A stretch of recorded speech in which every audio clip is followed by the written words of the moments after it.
Hi Pisces, this is Pisces Hub. Welcome to my channel.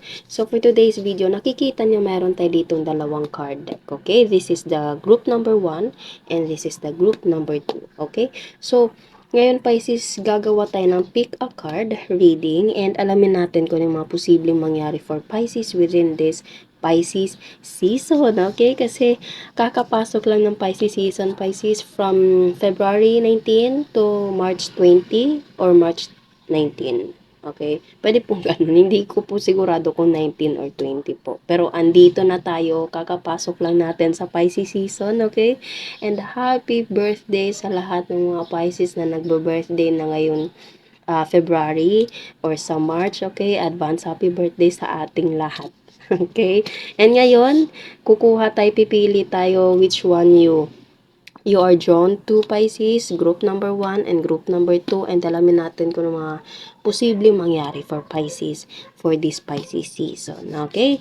So, I'll put the timestamps at the comment section, Pisces. Click nyo lang po yung number dyan kung ano po yung card deck na napili nyo. Okay? Hi Pisces, na pumili ng card deck number 1, group number 1. Okay? Ito yung reading natin for this Pisces season. Okay? So, reminder lang po na ito ay general reading Pisces. So, pwede pong mag-resonate, pwede pong hindi. Okay?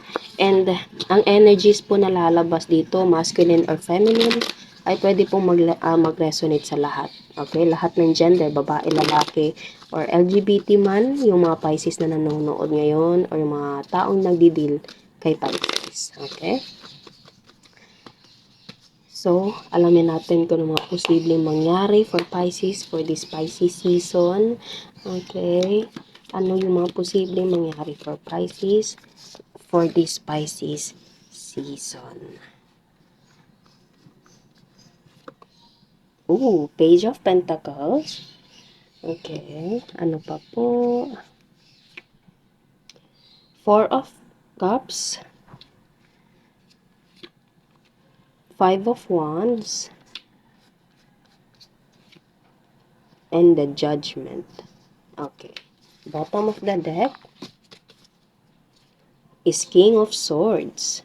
Okay, so pwede yung dealing with someone na air sign, Gemini, Libra, Aquarius, Pisces, Fire sign, Aries, Leo, Sagittarius, Earth sign, Taurus, Virgo, Capricorn, and Water sign, Pisces, Cancer, Scorpio. Okay, so andito lahat ng mga signs. Okay, kuha tayo dito ng The Keeper, the Fortune Telling card. Alamin natin kung yung mga iba pang mensahe ng Pisces sa araw na ito. Pwedeng sa season na ito, Pisces, pwedeng makakatanggap ka ng apology coming from someone na, alam mo yun, parang nakaalitan mo, okay, hindi mo na kasundo, there's a conflict, lalo na meron tayo ditong 5 of Wands, okay, so, saglit, kuha muna tayo ng mga tatlong cards pa dito sa ating Keeper, the Fortune Telling card.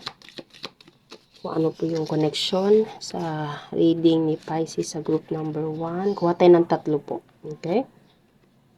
Judication. Yes, there's something na parang pag-aayos. Okay, pwedeng there's apology na darating for you, Pisces, or kailangan yung magharap. Okay, kailangan yung pag-usapan to. And journey. Okay. And ano pa po? Wealthy man. Oh. So, pwedeng yung dealing with someone na masculine energy, Pisces. Okay? Or pwedeng ikaw po ay isang masculine energy. Bottom of the deck is main female. Yes, we have both gender. Pero again, wala po tayong gender specific. Pwede po itong mag-resonate po sa lahat. Okay? So, sa card deck, group number 1, pwede you're dealing with someone na parang merong tampuhan, merong hindi pagkakasundo, pwedeng there's a conflict, there's an argument, and kailangan yung magharap, Pisces, or there is someone na magme-make ng first move na para maayos na ito. There's an apology for you to receive, or ikaw yung gagawa ng apology within this person, Pisces. Okay? Kasi 5 of Wands, medyo, alam mo yun, kitang-kita nyo naman, different arguments, conflict, okay, opinions, pwede din. And sa Page of Pentacles and sa Four of Cups na nandito, merong isa na tumatanggap, merong isa yung nagbibigay. Nakikita nyo, itong pentacle na nandito, iaabot niya dito sa tao. Okay, kumbaga there's someone na mag-make ng move, pwedeng kailangan niya pumunta sa iyo, kailangan kang pumunta sa kanya, there's a travel, okay, para maayos to, and kailangan yung pag-usapan in person. Okay, kailangan yung magharap, kailangan yung pag-usapan to. Pwede you're dealing with someone na may kakayahan sa buhay, pwedeng ito ay boss mo, pwedeng ito ay katrabaho na, alam mo yun, yung parang katrabaho mo, Pisces, pwedeng in higher position, and pwedeng kailangan yung magharap sa administration, okay? Bigla ko lang po naririnig yun, okay? Kailangan yung magharap, kailangan yung ayusin itong conflict na nangyari within this particular situation, Pisces, and para maayos na, okay? Para magkaroon na ng kalinawan, magkaroon ng kumbaga peacefulness, happiness, okay? And pumasok na yung mga magagandang bagay, pumasok na yung mga magagandang sitwasyon sa buhay after this Five of Wands. Again, there's an apology. Pwedeng ito ay merong magbibigay ng flower kasi meron tayo ditong feminine energy na merong hawak na flower, or siya yung magbibigay ng flower towards this person. Okay? Kung sino man ito, wala po tayong gender specific. Kung sino man yung magme-make ng move, yun po yung gagawa. Okay? And merong isa na parang makakatanggap. Okay? And the judgment, kitang-kita nyo naman. Merong mga taong parang nakaganon, Pisces. Okay? So, judication and judgment. Everything will be okay. Everything will have a parang solution kung ano man yung nangyayari, Pisces. And pwedeng wala yun talaga yun yung ano dito, Pisces. Merong apology within this season, Pisces season, after this Five of Wands, and it's either you or this person will take an action. Pwedeng merong magta-travel, okay? Pwedeng ikaw, pwedeng siya yung magta-travel towards you or towards him, and everything will be okay. Magiging maayos din lahat. Matatapos din tong kung ano man tong awayan na nandito, and magiging maayos, magiging okay, magiging masaya,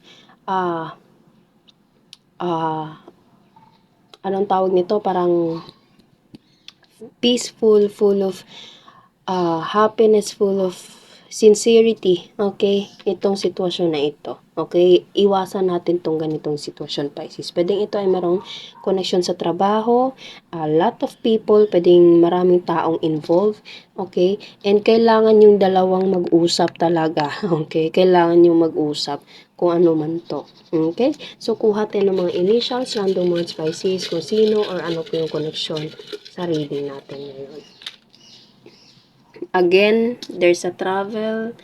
It's either you or this person, Pisces, is magta-travel. Maliit ang ilong, bahay, anak, pwede merong connection sa anak, photos, and straight hair. Okay? So, yun lang po ang ating reading, Pisces, sa araw na ito. Naway nagustuhan nyo po, huwag nyo po sanang kalimutan na mag-like at mag-subscribe po sa ating channel. And click the bell button, Pisces, para ma-notify po kayo sa next videos na i-upload natin. Okay? So, thank you na pumili ng group number 1, and God bless. Hi, Pisces, na pumili ng card deck number 2. This is a group number 2 reading, okay? So, reminder lang po na ito ay general reading, Pisces. So, pwede pong mag-resonate, pwede pong hindi, okay? And ang mga energies po na lalabas dito ay pwede pong mag-resonate sa lahat. Feminine or masculine ay pwede po sa lahat ng gender, babae, lalaki, or LGBT man yung mga nanonood, yung mga Pisces na nanonood ngayon, or yung mga taong nagdi-deal kay Pisces, okay? So, alamin natin kung ano yung mga posibleng mangyari for Pisces for this Pisces season na pumili ng card deck number 2. Okay? So, kuha tayo ng mga 4 na cards, Pisces. Ano po yung mga posibleng mangyari for Pisces for this Pisces season? Wow, Wheel of Fortune. Okay? Two of Wands. Oh, wow. So, pwedeng there's a travel, Pisces, or something na merong distance. Pwede meron itong connection sa distance, okay? Physical distance. Page of Swords. Pwede malayong lugar, Pisces. Malayong lugar. Pwede meron itong connection sa, again, sinabi ko kanina, distance. And Four of Cups. Okay. Okay, bottom of the deck. Oh, wow. Four of Wands. Wow, ang sweet naman ito. So, pwede meron ng, actually, halos pareho sila ng ano, ng group number 1 Pisces, okay? Kung ano man, kung about travel, kasi sa group number 1 meron ding travel yun eh, okay? And ito naman, as I said kanina, kakalabas lang ng Wheel of Fortune and Two of Wands and nasundan pa ng Page of Sword. Puro to ano eh, puro physical distance, okay? Or something na medyo malayo, may distansya kasi this card right here is parang someone na nakatingin sa'yo mula sa malayo. Yun yung specific definition nito, okay? Someone na who is looking at you from a distance. Okay, from a location or place na medyo malayo talaga. Pwede nang i-stalk itong taong to sa social media mo, Pisces. Pwede nakatingin siya sa photos mo na medyo malayo talaga kayo. Okay, and the two of wands, meron tayo ditong globe. And nakatingin siya doon sa malayo, Pisces. Nakahawak siya sa dalawang wands na nandito and may hawak siya na globe and nakatingin siya doon sa malayo. So, pareho silang nakatingin doon and yung tinitingnan nila is Wheel of Fortune. Okay? So, pwede meron itong connection sa travel. Pwede na itong meron connection sa parang pagpaplano na kung saan parang pwedeng meron pa surprise, Pisces. Pwedeng itong taong to is hindi niya muna sinasabi. There's a planning kasi meron tayo ditong Four of Cups. And tinatry ng itago niya muna to. Meron siyang mga pinaplano, Pisces. And yung pagplano na to is parang meron siyang pupuntahan or pwedeng ikaw, Pisces, pupunta ka dun. Okay? So, within this Pisces season, expect someone na merong traveling na mangyari, Pisces. And yung pagta-travel na yun is merong kasunod. Isa to talaga sa mga pinaka-paborito kong cards. Four of Wands. Happy marriage, happy life, celebration. You and this person will have a wonderful experience together, Pisces. Okay? So, sinabi ko kanina parang merong pwedeng connection nito sa group number 1 kasi ang group number 1 merong traveling, Pisces, and ito namang group number 2 is meron ding traveling, okay? So, merong traveling for the both of reading right now, okay? Or something na merong surprise coming from this person. And the Hermit. Pwede nyo dealing with someone na Virgo, Fire Sign, Aries, Leo, Sagittarius, Water Sign, Pisces, Cancer, Scorpio, yes, Pisces, Cancer, Scorpio, and Air Sign, Gemini, Libra, Aquarius. Okay? So, again, sinabi ko kanina na medyo tinatago ng taong to, Pisces, hindi niya muna sinasabi sa'yo. Okay? Pwedeng meron pa surprise itong taong to. And, parang, sasabihin niya lang to, Pisces, pag okay na lahat. Magiging maayos na din lahat. And ready na. Ready na to take a leap of faith. Okay? Pag okay na, planchado na lahat, tsaka niya sasabihin sa'yo. Pero, as a Pisces energy, as a Pisces person, malakas yung intuition natin, malakas yung kutob natin, kaya kahit pa-surprise itong taong to, ramdam na natin, okay? Pero hindi natin alam kung kailan or ano bang specific na gagawin nitong taong to, pero may kutob na tayo. Or pwedeng ikaw, Pisces, is ito yung gagawin mo and yung person mo is surprise na alam mo yun, may gagawin ka for him or for her. Okay? So, kuha tayo ng mga other cards. Pwedeng kukuha tayo ng mga tatlong cards gamit ang ating The Keeper, the Fortune Telling card. Okay? So, ano po? Okay, so, may nag-flip agad. Gift, expectation, pathway, occupation, and mature man. Wow, actually, kailangan lang natin ng tatlong cards. The bottom of the deck is family room. Family, Four of Wands, Pisces, happiness, marriage, celebrations within this person. Pwedeng This person have a plan for you regarding with living together, Pisces. Okay? So, may plano itong taong to na magsama kayo sa iisang bahay. Okay? Or pwedeng itong taong to is gusto niyang mag-travel ka towards him or siya yung magta-travel towards you. Kasi meron tayo ditong in-explain ko na to kanina and meron tayo ditong pathway. And yung pathway, Pisces, is all about journey. Okay? Journey. Dadaanan mo itong lugar na ito. Tatahakin mo itong panibagong landas na ito. Okay? So, this person will not hesitate to take a leap of faith for you, Pisces. And again, may pa-surprise itong taong to sa'yo, Pisces. Four of Cups and gift card. Pwedeng ito ay proposal kung in a relationship ka man ngayon, Pisces, and long distance kayong dalawa. Okay? Kung hindi naman, pwedeng ito ay merong connection sa trabaho. And again, merong traveling.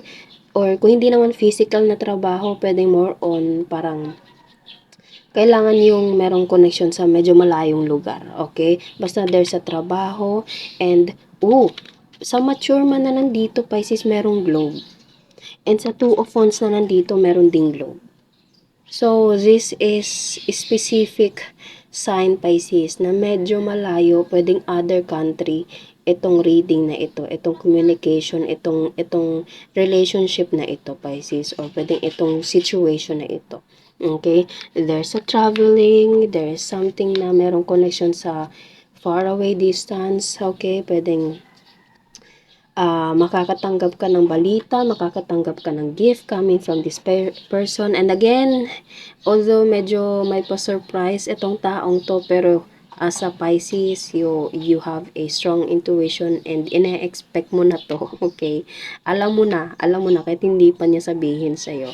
Pero of course, you have to wait or this person is still waiting for you, Pisces, para mangyari itong Four of Wands. And pwedeng ito ay merong connection sa merong biglang pumasok sa akin yung word na hindi ko siya masabi, nakalimutan ko yung specific na term, Pisces. Yung parang before ikasal, please comment down below. Yung word, hindi ko masabi, nakalimutan ko. Hindi, na siya tip of my tongue na siya, pero hindi ko totally masabi. Yung before pamamanhikan, ayun. Okay. So, pwede merong connection sa pamamanhikan, Pisces, and this person or you will travel towards this person's home. Okay? And you expecting this, Pisces, so much, or this person is expecting for you to travel towards him or her. Again, meron tayo ditong globe and merong globe dito. So, medyo malayo, pwedeng ibang country to siya. And pwedeng yung dealing with someone na older than you, or pwedeng ikaw is older than him or her, okay? So, pwedeng meron itong connection sa age difference, okay? Age gap. This person is medyo older than you and ikaw is medyo bata, okay? Or pwedeng vice versa, or kung hindi naman, pwedeng pareho lang din kayo, pero this person have a, alam mo yun, strong motivation, eagerness, eagerness na gagawin niya tong pa-surprise sa'yo, and there's a pamamanhikan. Okay? Family room, and Four of Wands. Okay? So, kuha tayo ng mga initials, random words, kung sino or ano po yung konektado sa reading for group number 2 for Pisces. Parang itong reading na ito is parang more on love eh. Okay? Pwede din merong halong occupation, pwede merong halo din trabaho. Okay? Kasi meron tayo dito specific na occupation.